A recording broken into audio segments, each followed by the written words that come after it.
Hello, welcome back to my channel and welcome to day 2 of Vlogmas, where every day from now until Christmas there will be a video. The first couple days will be goal focused videos and then there will be a daily vlog for the majority of December. I am excited to sit down today and talk about my 2025 goals. Now, I know you're like, wait, you still have a whole month left of 2025. How are we already doing this? I actually did this last year where I didn't do goals in the month of December, but yet I still waited till the end of December to talk about my goals, which is totally fine. But this year I realized I can talk about them now, because even though I am going to have some goals for December, video coming tomorrow, they look different. They're different goals than what I have been focusing on for the last 11 months. So I want to go ahead and sit down and reflect on my 2025 goals. As always, I set more vague annual goals. That's just how I do goal setting. There's no right or wrong. You can do goal setting however you want. I share all of my suggestions and thoughts and knowledge here on this channel and in all of my other goal setting tools that I offer. But what works for me personally is to set more vague annual goals, kind of big picture themes for the year, if you will, of things that I want to prioritize, things that I want to focus on. And then each quarter I pick more specific focuses for that specific quarter. And then from there, I pick action steps on a monthly basis. And if you've been following along on my channel, if you haven't, if you're new here, hi, I'm Laken and I talk all about goals, including my own, which is what this video is about. But over the course of the year, I check in and share my goal progress with you every single month. And so there have been videos all year long with what my quarterly goals were, what my monthly action steps were, and then reviewing all of those.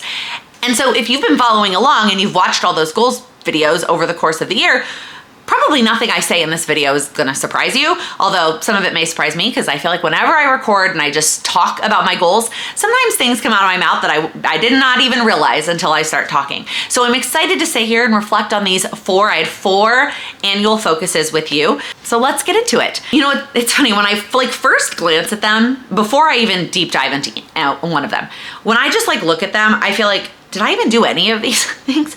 But each month, I feel like I did make progress.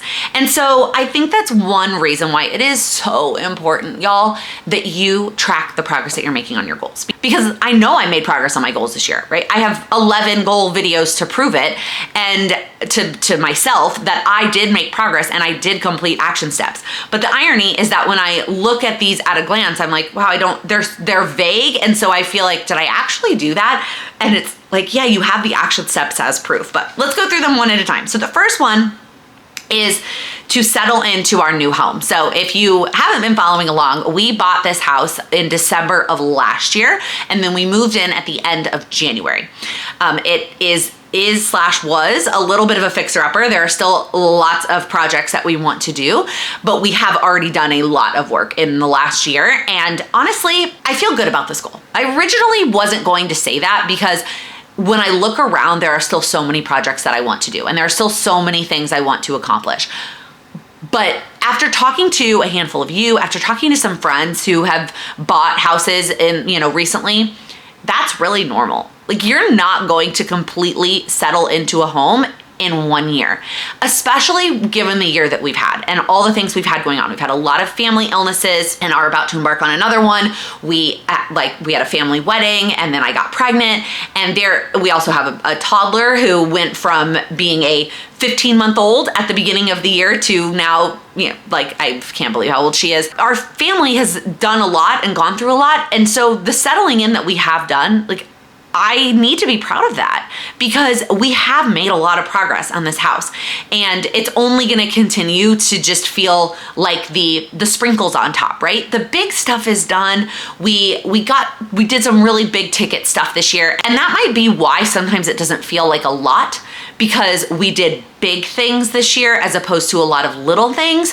But when I look around, our house is pretty settled, right? It doesn't look like we just moved in. Yes, there are still a handful of boxes that we haven't unpacked, but truthfully, most of those are baby stuff that I'm about to unpack because we're about to have a baby, or stuff that was in my office that I have not quite figured out what I'm gonna do with because I don't have an office anymore. Decor from my office, books and notebooks that I had in my office, those kinds of things. All of my old planner stickers, I'm not sure what I'm gonna do with. Actually, my daughter is in a really big sticker phase. What I should do is go through those and like take them out for her. See, I always get something out of talking with you about my goals. Overall, I feel good about this goal.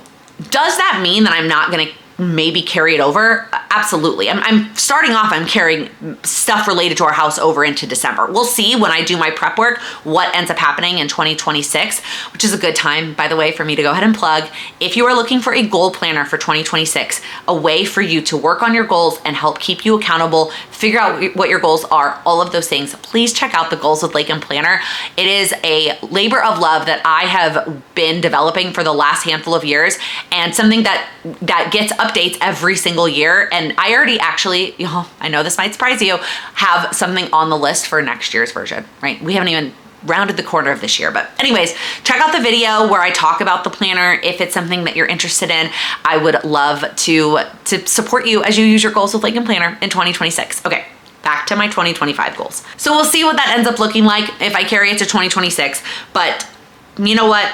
I feel really good about that goal, and I deserve to be proud of it, which I know is hard. I get it. It's hard. It's really tough sometimes to be proud of yourself and to acknowledge the progress that you've made. I clearly also struggle with it, but we are doing it. We're making progress on our goals, you guys. All right, the next one is probably the one that I made the least amount of progress on though, and that is to spark my creativity. And this was a goal that I feel like I was carrying over a little bit from last year. I can't even remember what I called it in 2024, but there was something related to that. I have done some things related to this goal, right? I've spent some time with the piano. I've spent some time coloring. I've spent a little bit of time getting back into scrapbooking, although that's a little bit more recent. And so this one just didn't get prioritized. So I don't feel like I made a whole lot of progress on this goal this year, but I also, when I set this goal in December, we didn't have the knowledge. I mean, my father-in-law, I'm not going to go into details because I feel like I've talked about it so many times and you're probably sick of hearing me say it. My father-in-law was diagnosed with cancer a couple of years ago and has been fighting it. And then it escalated in January and he passed in April. And so that completely pivoted our family situation.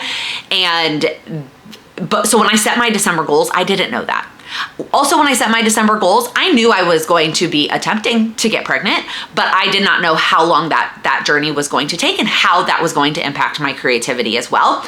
I also didn't know what having a slightly older toddler was going to entail. Now, truthfully, I spent a lot of time in the last few months coloring with her, so maybe I should give myself a little bit more credit for this goal than I originally thought. But all in all, probably not as much progress as I wanted to make, maybe a little bit.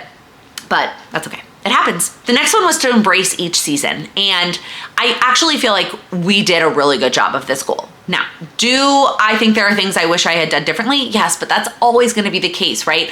I really want a wreath for the front door, but I had to wait for them to like replace the front door. And then it was like, is that worth investing in or should I invest in something else? And so that kept getting put off. But yet I had like that one thing was like locked in my mind related to this goal, and that didn't end up happening. It doesn't mean that a lot of other great things didn't end up happening related to this goal.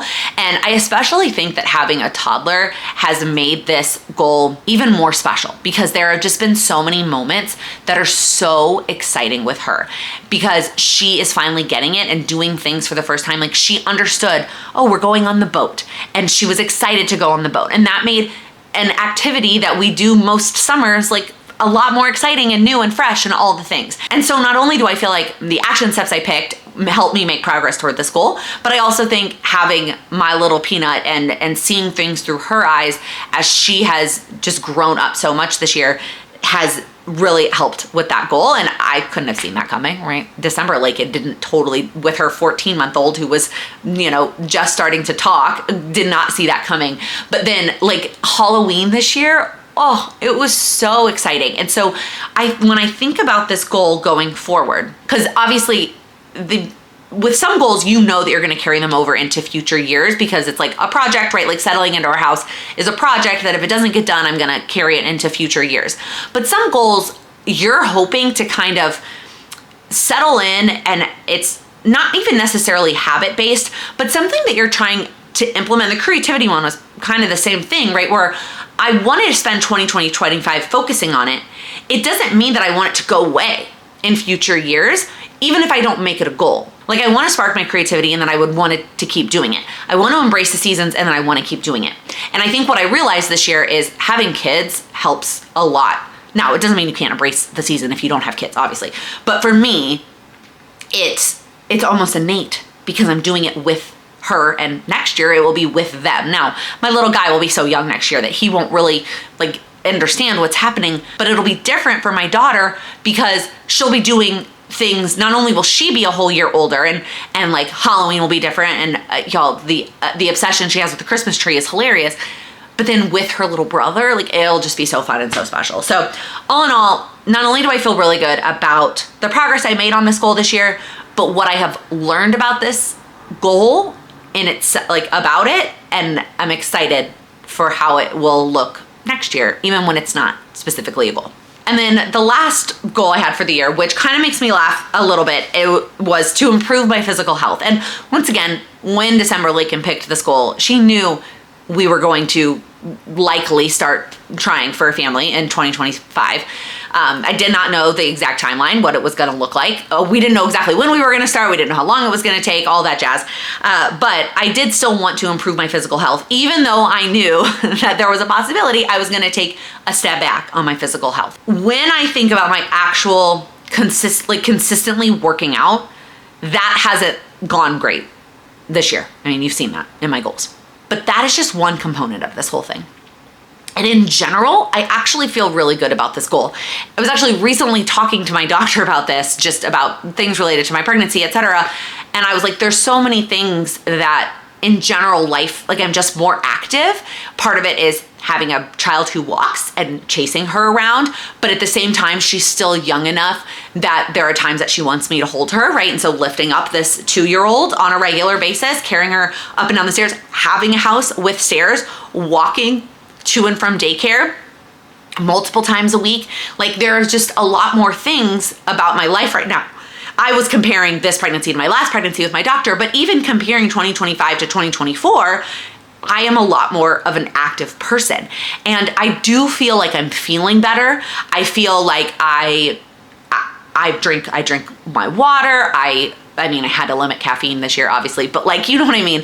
All the other aspects, even if I feel like my workout routine is still a little bit iffy right now, that's okay. A lot of other aspects of my health, my physical health, I think have been really good this year. And even though I feel great right now at 25 weeks pregnant, most days, no. There's a lot of feeling tired and feeling the heartburn. I'm really starting to get in that phase where I like feel like a whale, even though I know I still have so much more to go in terms of size.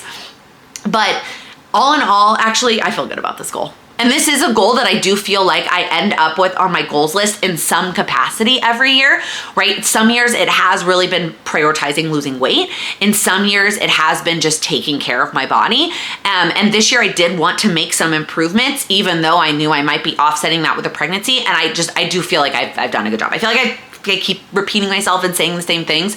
But it can be so easy when you're reflecting. And this, you know what? Maybe it's good that I do this video now because you're about to reflect on your own goals. If you're watching this video the day that it goes live, there is still time to join live our 2026 goals workshops. I wasn't planning on talking about these in this video, but it just fits in nicely. But maybe there is a benefit to me doing this video before that goal workshop where we're gonna reflect on 2025 together. Because one of the things I think I realized in reflecting is it can be so easy to focus on the negative. It can be easy to think about what you didn't do. It can be easy to be like, well, that goal sucked. It can be easy to be like, well, I did nothing related to that goal. And first off, you probably didn't do nothing. And what I should have done is grabbed all of my goal sheets and had them out in front of me, because then, or my win sheets that I've actually done a great job of filling out every single year. That's what I should have grabbed, because I have made progress on all of these goals. I absolutely have. And it's easy to forget because I focus on what I didn't do instead of what I did do.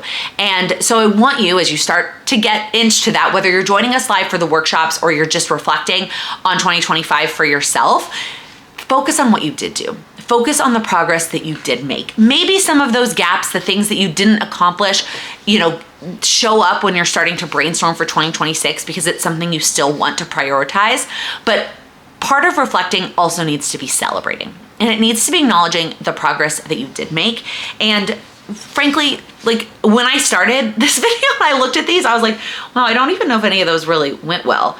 Partially because I'm staring at projects in our home that need to be done, and I can't remember the last time I turned on the piano, and I really don't feel good physically in this current moment with the heartburn in my chest. But man, I actually did a lot this year, and that feels really good. So if you made it all the way to the end, I would love for you to comment with like the confetti emoji. Like, let's celebrate the progress. Now, maybe you are still prioritizing your goals through December, and I am here to support you, and I'm excited for you. I am setting goals in December. They're just looking differently, and we can always change our minds. We can decide we want to do something different and split up our goals in whichever way makes sense for us. And I am excited to help you on that goal journey as we wrap up 2025 and we start to focus on 2026. But that is gonna be it for this video. Thank you so much for being here. Thank you for those of you who have been here all year long. There are some of you that comment on every single goals video, and it just like, it makes me so happy that I know that those videos are helpful for you. They're helpful for me. I like making them, and I will continue to make them in 2026, even though my 2026 goals are likely gonna be a little delayed, given that there's a new baby coming early next year,